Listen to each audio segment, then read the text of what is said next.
silver shot in all directions and everything was on fire, and you couldn't even put it out because the beads of silver that were all over would keep just reigniting the surfaces they were on. Yankee, the demand for this silver has shocked me.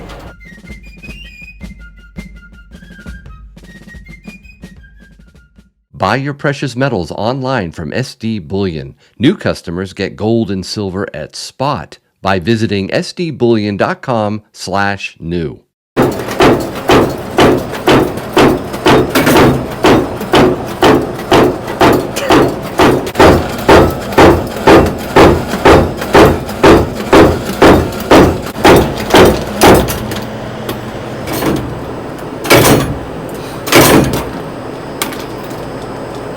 You see these in your sleep yet? Fabian has been with us for years, and he has personally stamped over 1 million pieces of silver. 1 million, Fabian? Oh yeah, I'm just getting started. Silver Dave, it's so cool to be back in your mint and watching these guys hard at work. I'm trying to get a close-up shot of these 1/10 ounce rounds. Yankee, the demand for this silver has shocked me.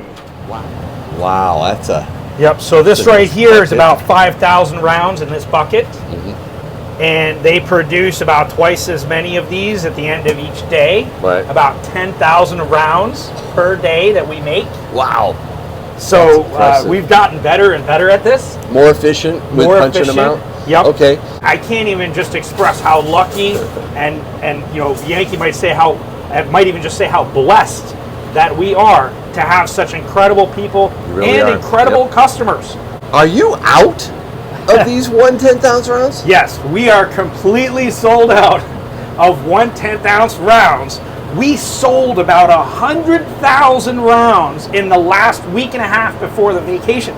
SD Bullion has a limited amount of the 1/10 ounce rounds left. They have sold most of what we sent them on the last shipment, but they still have a limited amount left.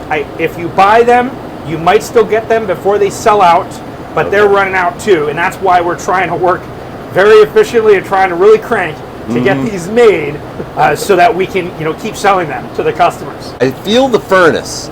I feel the oh, burn, yeah. even around that corner here. Man. You know, the one you heard about is the triple burner tilt and pour silver melting furnace. Right. And this thing works incredible. We love it so much.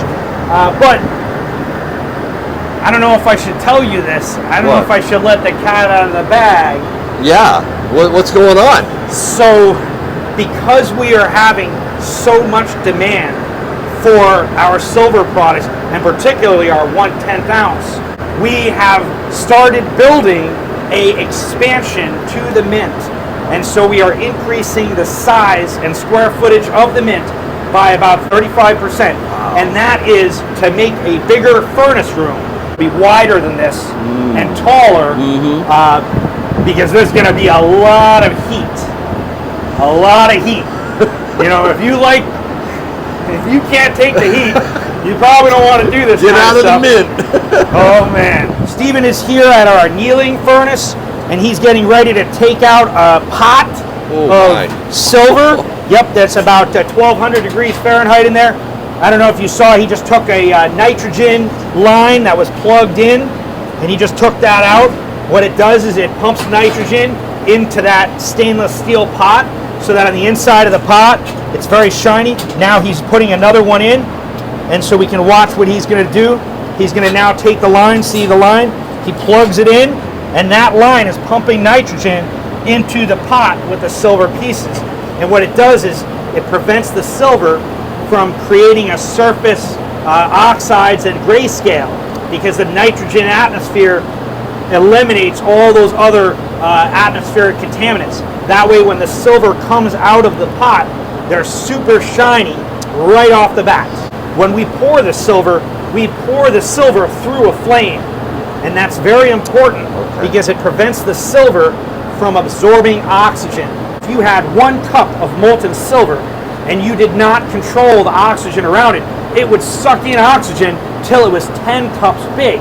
Now, that doesn't hurt the silver, but when you cast it into an ingot and you go to roll it or do forming work, you'll get cracks and air bubbles that will create a problem later.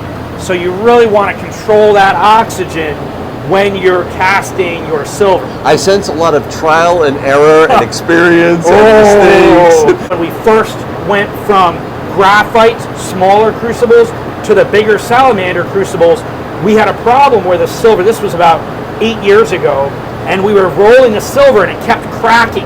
And so we have a layer of charcoal that floats on the top of the silver, and that protects it, but also we have a cap on our crucible, and then when we pour it through a flame so that the silver is protected from oxygen the whole time.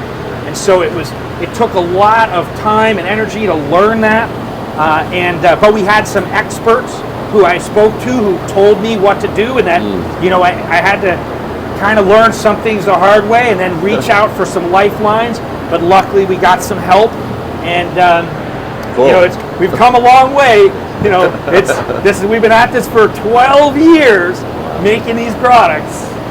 One guy is pouring the silver, another guy is controlling the oxygen with the torch, and a third guy is maneuvering the cart and the elevator, because in order to keep the silver stream from being too long, he has to adjust the height of the mold as the pot gets lower so that it's not pouring a long, extra long spout.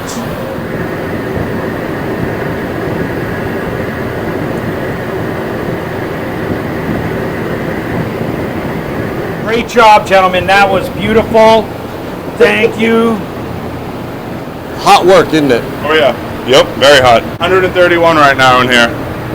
Over here.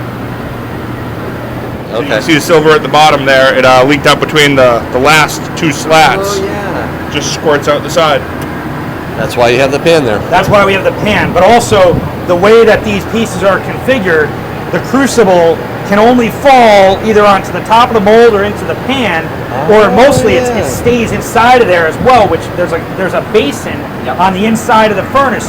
So if the crucible was to shatter or break in half, the silver would mostly go inside of the bottom of that and not spill across the floor, which has happened years ago. Really? We've had a couple times where I had a crucible or tongs failure, and the silver pot fell onto the floor, and silver shot in all directions, and everything was on fire, and you couldn't even put it out because the beads of silver that were all over would keep just reigniting the surfaces they were on. Oh man. So historically, I've had some accidents years and years ago, and that's why we have those safety systems, the basin within the furnace, as well as the catch pan, and that's why the crucible is always above a catch system in the event that there was a crucible failure. So if it did happen, it would not be catastrophic, and it probably wouldn't give you that many views anyway, because no one would probably get hurt, and we would capture the silver, then we just have to do a bunch of work to remelt it.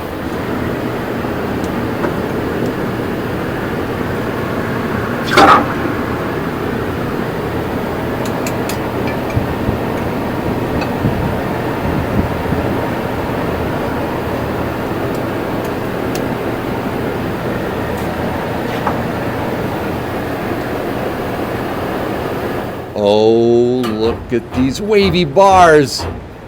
Those are awesome. They almost look like the 10-ounce bars. Is that what these are, Steve? Yes and no. So we made our rounds, the parts that we start with, we made them the same size as the 10-ounce bars, so it's more efficient. We won't have to change the saw cut between 10-ounce bars and the 1/10 rounds. So these ones, you can see that they're wavy. That's because they've already gone through the roller one time for their first pass. We roll them through, then we put them in the annealer and anneal them so they're soft again, and then we roll them again the second time, and the annealing stops them from cracking throughout the rolling process. So these are super soft right now? Yep, they're soft. They're as soft as they're going to get. Can I try to bend them or bite them? You probably won't be able to bend it, but if you did bite it, it would leave marks in it. So, yep. So those are really soft right now. If you were to drop it, it would dent the bar. It would damage it. No matter what side it landed on, it would leave a mark. But prior to the annealing process, it wouldn't have, because it's harder after getting rolled. Free samples, right? Can I? Yeah, you can have that for free, but then there's a $400 admission fee for coming in. Oh, you think that's funny, do you? It is definitely a complex process to make this, and it's funny. We were laughing about this earlier. A guy emailed, and he wanted me to sell him a coin making machine. He wanted me to just sell him a machine, like you just press a button, and then the silver coins just come out of the bottom, made for you. Like, I don't know who possibly thinks that we just like press a button and it doesn't work that way. Out. Like, no, it requires a process. It requires skilled people that know how to do it, that know how to follow the steps in order, and to run the machines. And it's taken us many years to learn how to do this. And of course, we're learning more every day. Oh yeah. So one of our slogans around here is keep it clean. You got to keep it clean, because if we get any schmutz on the silver during the process and then it goes through, then it gums everything else up and wrecks everything. We got to go back and remelt it or go through a process again.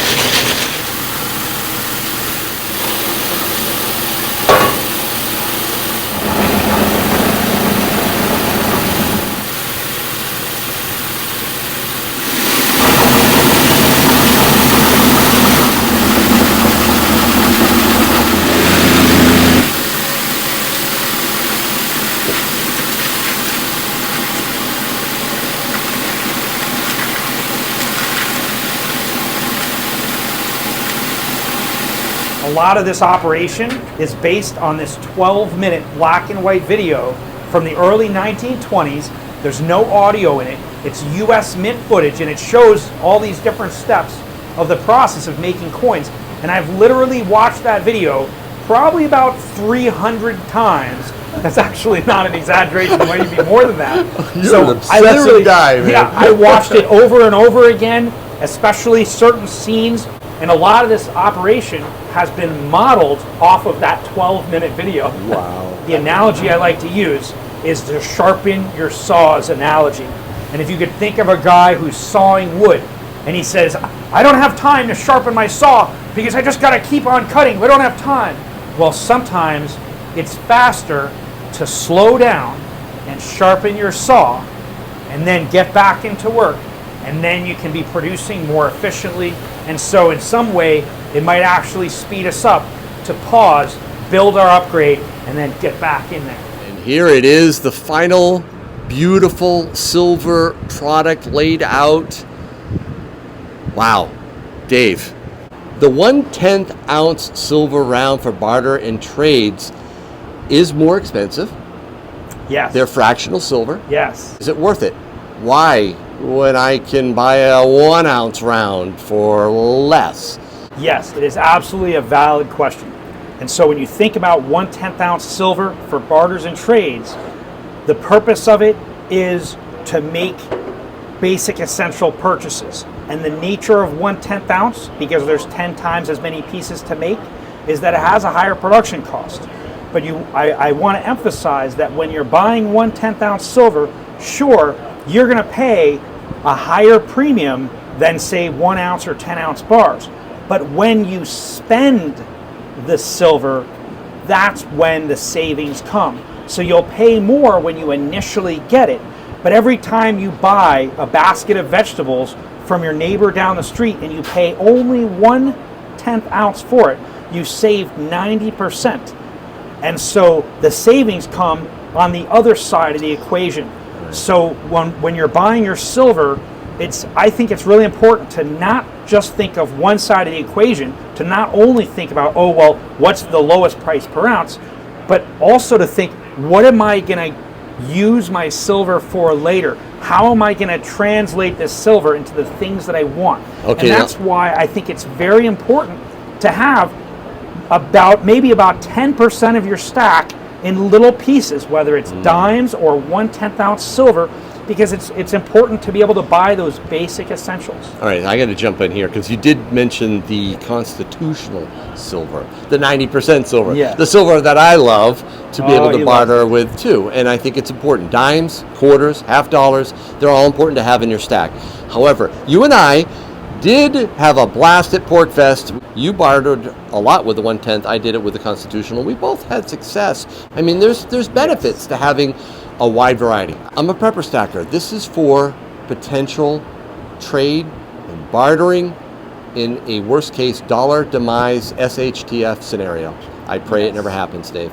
Yes. I really do, but we need to prepare for it. It's very important, and my emphasis is not to say that you should stack 100% in 1/10 ounce. Exactly. I think you should get maybe plus or minus 10% of your stack in little pieces, but it's important to think not just about the short sight of the situation, but to think of the long view. Right. And the long view is that if you want to go to the marketplace and buy fresh vegetables, fresh eggs, or fresh bread, it's going to be very hard to do that if you have to pay with a big chunk of silver at a time.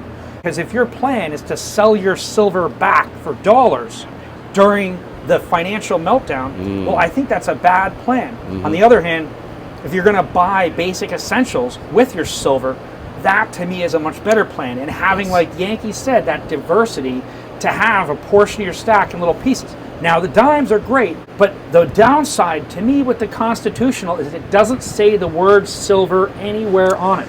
And when I give it to a farmer, he has to figure out what it is. I'm going to convince him this thing is silver. No, this isn't a regular dime. But when I give him one of these 1/10 ounce, it has giant letters. It says 1/10 ounce, 999 silver. So when I give it to a guy, he doesn't have to be a coin expert. He can just look at it and he can tell what it is.